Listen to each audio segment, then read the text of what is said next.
All right. Okay, so you have the heart here, and from the heart, which is the left ventricle, the blood exits to ascending aorta. Your ascending aorta has two main branches, left and right coronary arteries. As the aorta goes up and make an arch, it's called aortic arch. And there are several branches coming off from the aortic arch. On the right side is the right brachiocephalic artery. The second one is common carotid, left common carotid, and the other one is called subclavian. The left subclavian goes to the left arm. The internal carotid, left internal carotid, courses upward towards your neck and divides into two.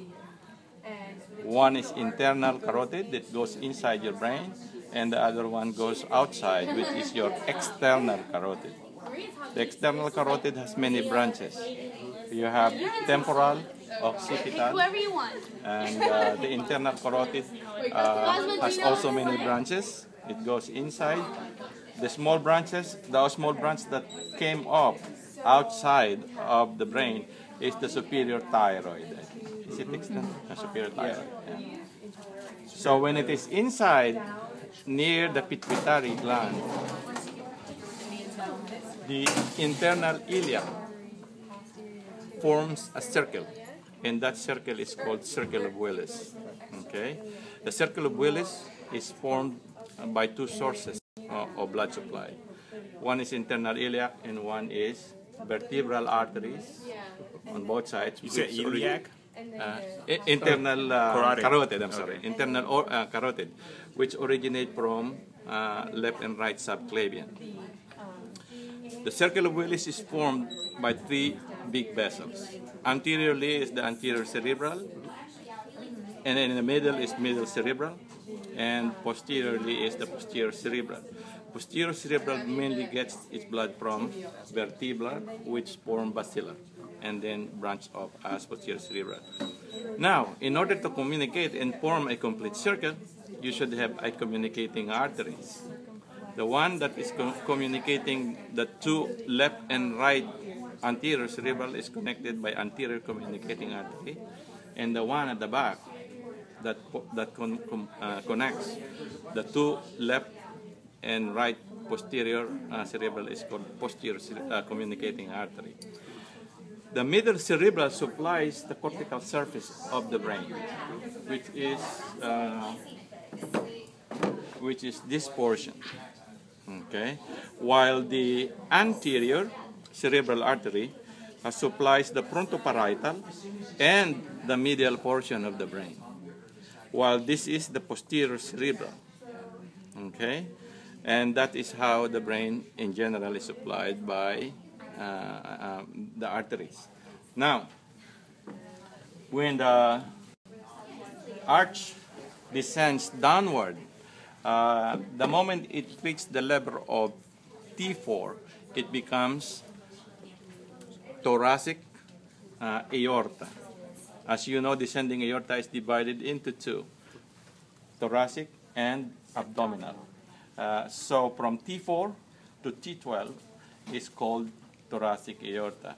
Thoracic aorta has many branches. Okay, we have bronchial, we have intercostal, we have superior phrenic, we have what else I forgot? Subcostal. Subcostal, which is the 9 intercostal, 2 subcostal, and the anterior esophagus. And I already mentioned before that the first 5 or 6 of the intercostal anastomose and anteriorly and posteriorly. Anteriorly with internal mammary or internal thoracic, and posteriorly with your thoracic aorta. As the aorta passes the diaphragm through the hiatus, it becomes abdominal. Abdominal aorta have several branches. I divide it into two ways: the paired ones and the unpaired. Under the unpaired branches, we have 4. We have the celiac, superior mesenteric, inferior mesenteric, and median sacral. Okay? Now, with regards to the celiac, we have three branches that branch out from the celiac. One is the left gastric, the one that goes to the spleen is splenic, and that one that goes to here is called common hepatic.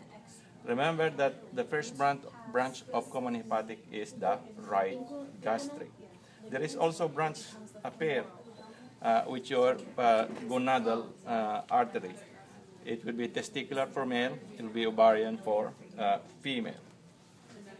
And there are 4 lumbar arteries coming from your abdominal aorta.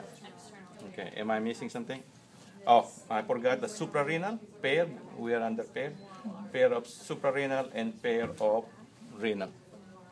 Okay, I think I covered everything. Yep. Now, when the abdominal aorta descends downward, about at the level of L4, it bifurcates into 2.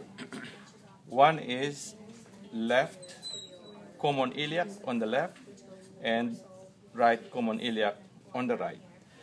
As it descends downward, it divides again into 2. The one that goes inside your pelvic cavity is what we call internal iliac. The one that descends downward is called external iliac. When the external iliac passes through inguinal ligament, it becomes femoral, and then as it descends downward in the area of your knee, behind the knee is called popliteal or popliteal, and then it divides into 3. One is anterior, which courses anteriorly to your tibia, and descends downward to the dorsum of your foot, we call dorsalis pedis. The first branch of the posterior tibial, the first branch coming off from the posterior tibial is the anterior tibial. The second branch is peroneal. Okay, so your posterior tibial courses to the medial aspect of the medial malleolus. So if you want to feel for the posterior tibial pulse, is in the medial malleolus. Okay, not in the lateral. Okay, and then if you feel for dorsalis pedis, that is a portion of your anterior tibia. Okay, all right. Now, in the pelvic cavity, you have several branches of coming out from internal iliac. In this particular model, we have 3. The first one here is called superior obturator, and the second portion is inferior obturator, and the one that goes downward is pudendal. Okay. Now, why is it important that you know the obturator? What is there is a, when you go to physical diagnosis, I don't know if you've been there already, what we call obturator sign. Obturator sign is one of the maneuver that we do if we want to elicit pelvic irritation, in the case in the right for appendicitis. Okay, so those are the significance on that portion. What are the other branches that we have in the internal iliac? We have superior vesicular, we have inferior vesicular, which goes to the bladder. What else? Umbilical goes up. What else? What are the small branches there? Medial rectal? Rectal, yes. Lateral rectal also. You have the vaginal, or I guess in female, right? Yeah, for females. In umbilical? Umbilical already mentioned. Okay. Okay. So those are basically Thank you. the ones you see. Huh?